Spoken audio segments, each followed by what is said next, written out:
Hello, hello, hola, buenas. ¿Cómo están? ¿Cómo estás, amor? Muy bien, ¿y tú, amor? Nice to see you. It is the Chancleta Generation Podcast.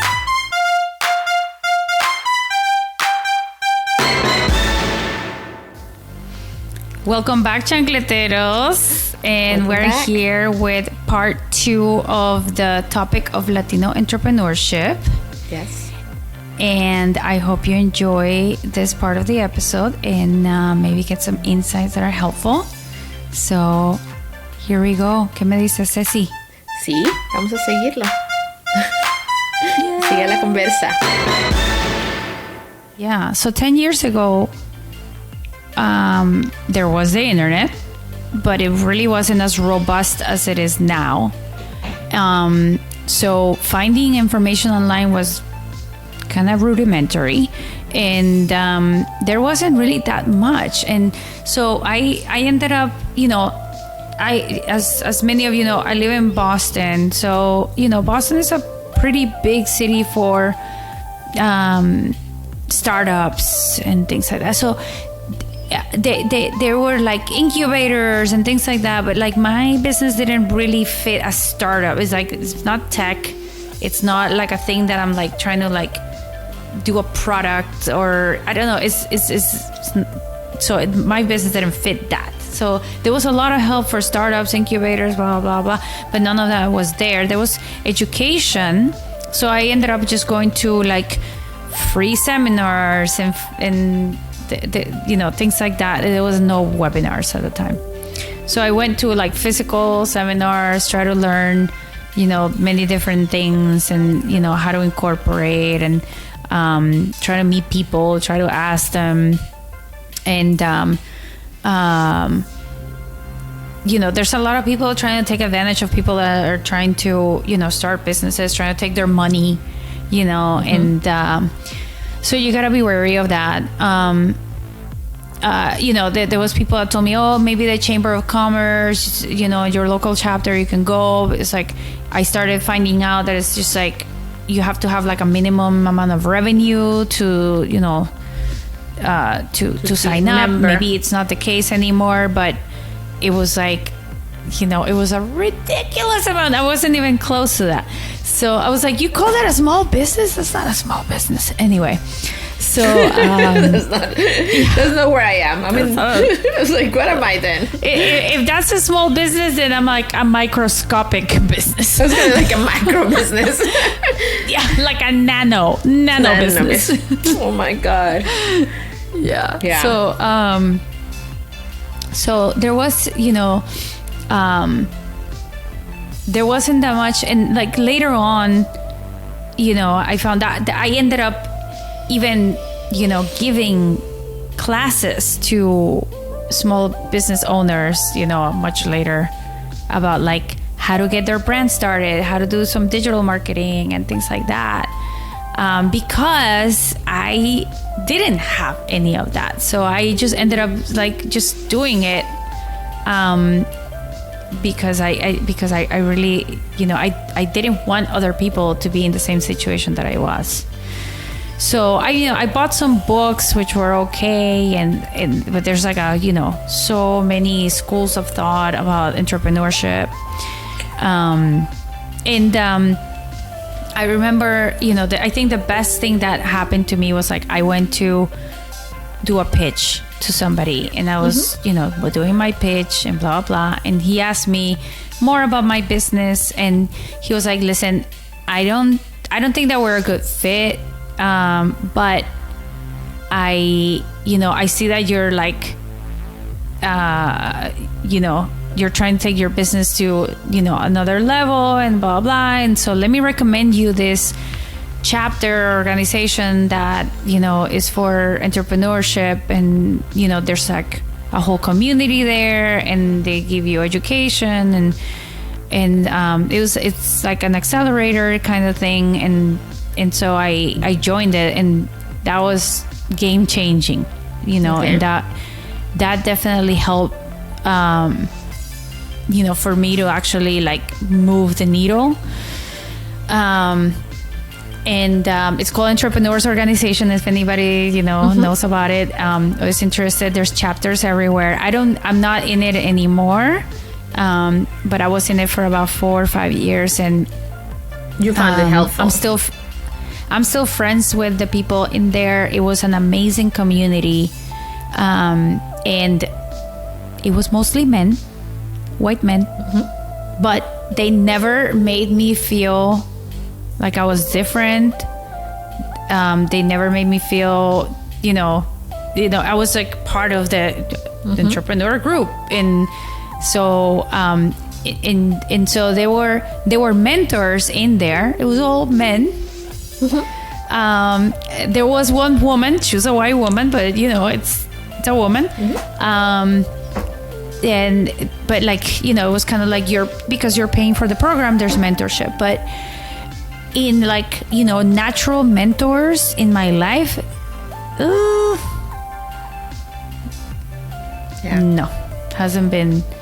And it's like, I think that right now there is no playbook for women entrepreneurs yet. Like I was at this co-working space many years ago, back when like we had to have an office. Okay. Now it's like, my office is in my house, which is great.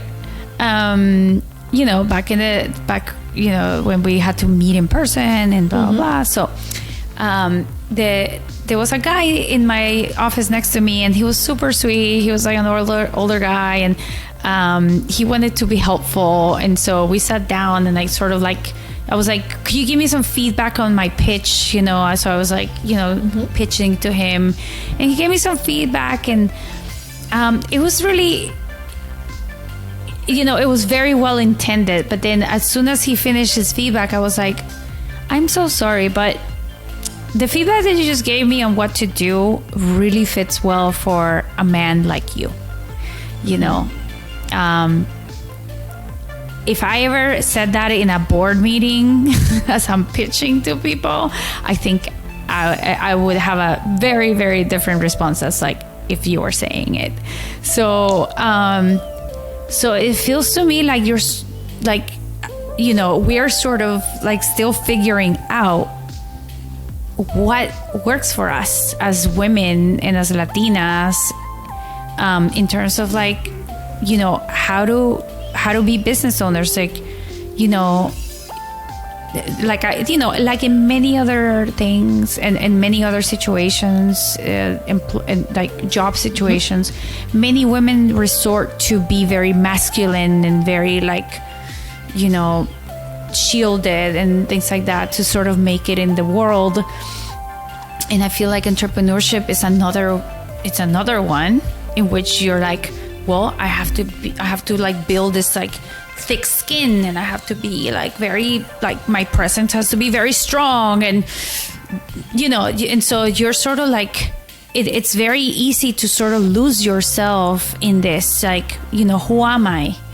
And how can I stay true to myself and true to who I am and true to being a woman while trying to get business and trying to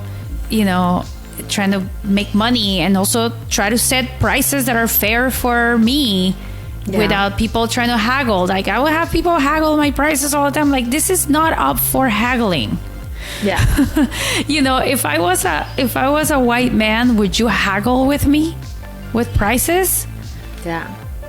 I don't know. And especially like, trying to like haggle such low prices. So it's like, I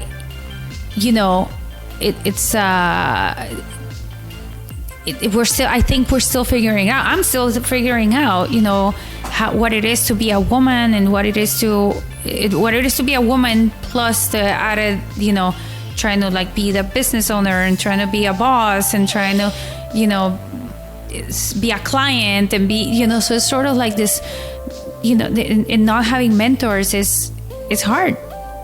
Yeah. And like you should be able to access a bunch of different mentors that you can be like, okay, you are sort of like the thing that I admire, the thing that I want to be.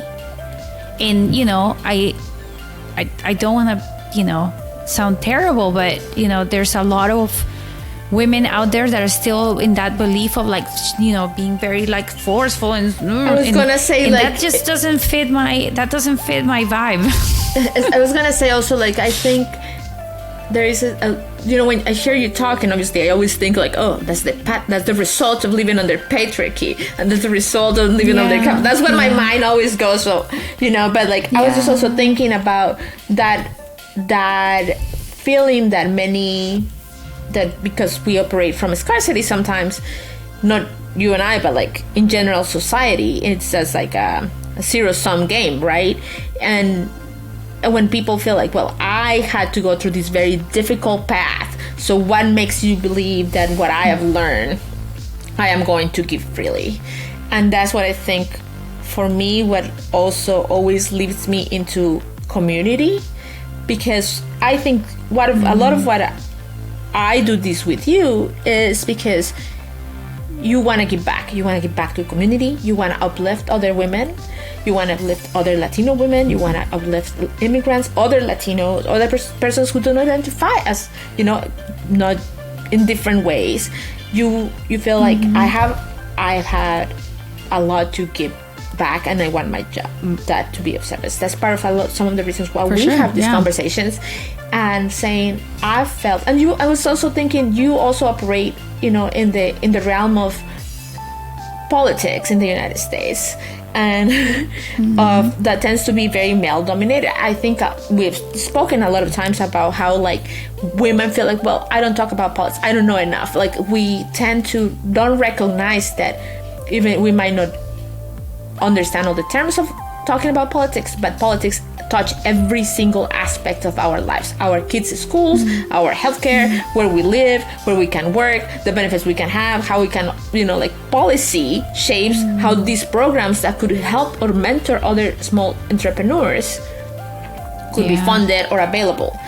So I was just kind of like hearing you speak and saying like this, Clem, is I'm not surprised from any that you're sharing. Like it bothers me that you had to go through that it has to be that difficult, and it shouldn't have to be that difficult anymore, especially because we know that especially Latinas do a lot of like you did, like in kind of like the media or technology realm, but Latino women offer a lot of daycare, a lot of childcare, a lot of like elder care. They offer a lot of like domestic work, other services, industries, and they food. They sell food. Like they have a job, but they're always trying to like have a little extra, right? And what kind of resources are out there, so that if they have that motivation to be like, how can I make this a little bit more of like maybe what I can make my full time, or like this allows me to have some freedom with my schedule, or this just feels more aligned with my values, or creatively, how does it become a little easier? My handy person is a woman, and she owns her own construction business. She's a freaking badass. Yes, love her. And she started this business because she was like, I despise the fact that contractors are so flaky. And they're just like, they tell you they're coming and then they don't come, and they come 4 hours later, and then they're just like super flaky and very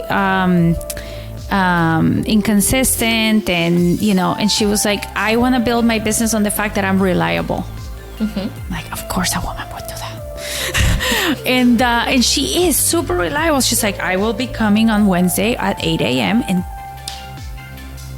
she's there. Well, we know, or her people are here. So it's like, it's if you have this idea that you're gonna build something out of a necessity that you see, and this is like the most of businesses are built on that. Like I see this like gap, or I see a necessity somewhere, and I'm going to come up with something that is going to fill that. And so, out of all the complaints of people going like, this guy just totally, ghosted me. It's supposed to, I have a leaking pipe and my basement is flooded, and this guy just completely, ghosted me. And she was like, I don't want to do that. I want to come through for people. And so that is, that's just like an example of how much people believe in the things that they're starting, the businesses that they're starting. And so it's, but she's also like, I mean, how many women have construction companies? They should. I mean, and that's some of the things, like, I think construction is one of those, especially if you are union, or like if you're like licensed, can bring you, it's so much more, it's hard work, physical hard labor, but it's also compensated very different than if you are in like the human service industry. And also I think jobs like being a mechanic, being an electrician, being like, heating techs, like more and more women are like, I don't think if they are like, they're definitely capable. Many of them are interested because a lot of women are very inclined, and like you were saying, like, we just tend to do that gender division once again, like, we leave, it's a result of how the framing of the system has assigned the roles and the jobs that we tend to do with those roles. So like, it's super. I mean, when I graduated from college, I was one of 3 women from my class. We did computer animation, and it was like 100 guys, 3 women. Throughout my career, I was the only woman. In advertising, well, now it's a little bit better, but back 10 years ago, it was just like, it was a very male-dominated industry. And I mean, we're not just talking, I mean, this episode, it's not just like about women, but according to some stats that I was reading, like, Latina women own half of the businesses that are started by Latinos. So it's a real thing. And it's important that that these women have the right resources, because that's this is how the economy is going to grow. And this is also a way for, and you can maybe illustrate this or vocalize this a little bit better than me. To me, like, starting a business and actually succeeding in it is sort of like getting out of the system, getting out of the rat race, getting out of this like eternal, system that, is there to, keep you there. Absolutely. You know how to say it better than I do. Well, I was also thinking, there's multiple things. Investing in women in general tells you that uplifts the family dynamics better, right? Like, if we look at other macroeconomic experiments, when microcredits are given to women in, for example, developing worlds, we know that they have very little defaulting, and that a lot of that money gets put into family, and it really lifts the quality of life of the family and other women. So like, investing in women, absolutely, women tend to be very reliable at paying any credit back. So that is being proven, and it's a big, like, especially in places where there is big gender divides, when women have no access to credit or like formal credit. In the United States, with that is we tend to think that is a lot different, but if we really look at history, and I don't have this at the top of my head, but I remember that there was not even more than maybe 70 years ago, that probably even in the 1970s still, and don't quote me on that, but like, there was a moment not too far away in the past where women could not open a bank account without their husbands signing, or their parents signing for it. Yes, in the 70s. So that is not even 50 years ago. Yeah, so I mean, my husband's mom, she had that issue. Yeah. So like, if we think that, and that's in if we think, and that's in the United States too, so if we think like who has access to funds, so we don't have access to funds until very recently. Investment, we know that investment into NGOs or philanthropic is really limited to a smaller, to Latino and to women even less. You know, so when I was looking at, for example, some of the cooperatives, one of the case studies I find that is a way of lifting women's wages, for example. But when you think about, that's why we have to look at this process from multiple approaches. Some people want to do their own thing. They you know, they are like, you know, they have their own like a skill. Like I do hair, you know, and like that's what they do. They don't want to have it big. Like they go around, they do their thing.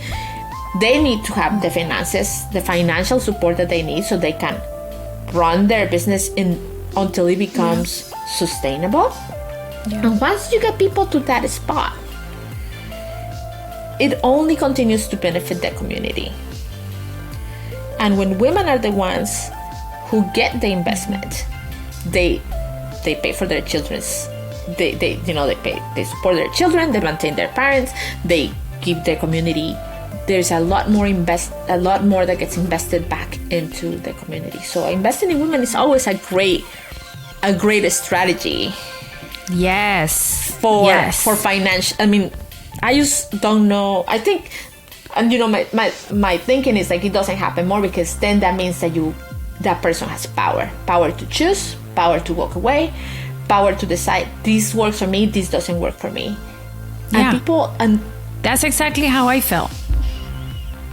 Like, this is the way in which I have power.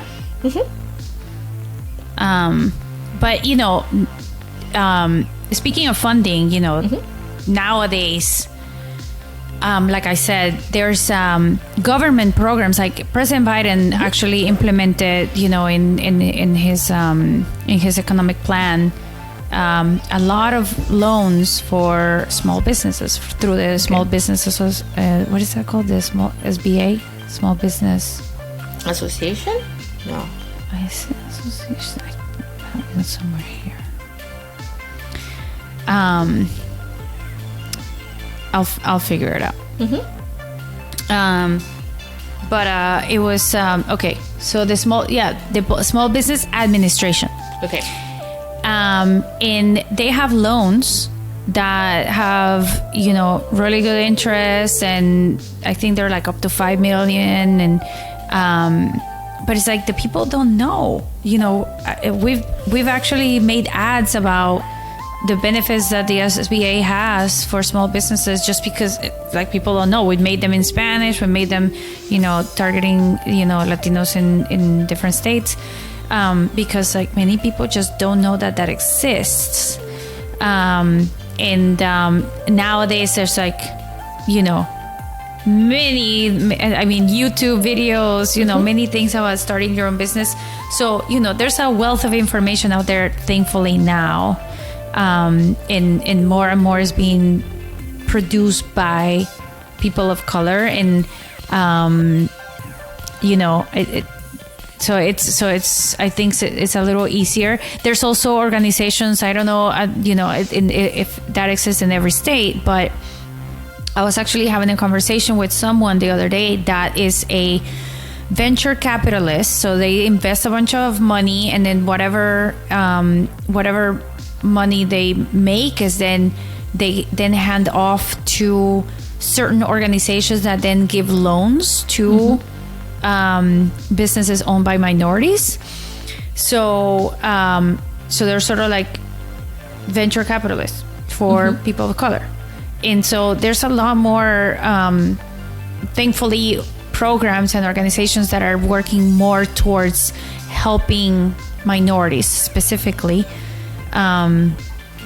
Just because, like, you know, there's the issue of like, well, one of the things that I was reading is like, you know, many Latinos just feel unprepared or unqualified to ask for a loan, to apply for a loan. So they don't even do it. I was thinking, I don't know if, you know, when you first said, I thought like, oh, how many people will want to borrow $1 million, even $100,000? Like, that would probably be terrifying for someone being like, what happens if if this fails and I have all this debt? I think, like, you know, and just thinking back of like the first conversations we've had this season about like our relationship with money, and also like having the skills to manage money effectively or manage your credit effectively. Obviously, those are all things that can be learned, and there is support, and like I just having access to like suddenly, okay, I know this resource is available. What do I need to do? Do they have like accompaniment? Do they have like other ability to be like, what would they do for like the grantee, whoever receives the, you know, the loans, or like,